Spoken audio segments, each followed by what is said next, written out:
This is the brief on the real-world scale of an electron volt. To grasp the mind-bogglingly tiny energy of 1.602 times 10 to the negative 19th joules, we've got to completely ditch everyday objects and zoom into the invisible subatomic world. Because honestly, our intuition is so miscalibrated here, it's like trying to use a giant freight scale to weigh a single speck of dust. First, let's test that intuition on a flying mosquito. You'd think that's close, right? Actually, that tiny bug carries about 1.6 times 10 to the negative 7th joules, meaning its kinetic energy is a massive 1 trillion times larger, literally 1 tera-electron volt, than a single electron volt. So, if a microscopic bug is a trillion times too energetic, where do we actually find a single electron volt out in the wild?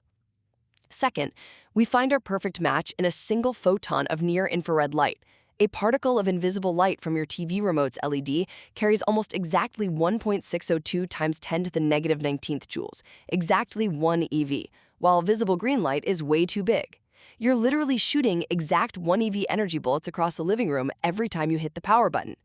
Finally, this brings us to the currency of chemistry. Breaking a weak chemical bond takes about 1 to 3 EVs, and the highest energy collisions in a warm gas hit right at that 1 EV mark. So 1 EV isn't just some arbitrary tiny number. Is it basically the exact energy currency required to do basic atomic construction and demolition?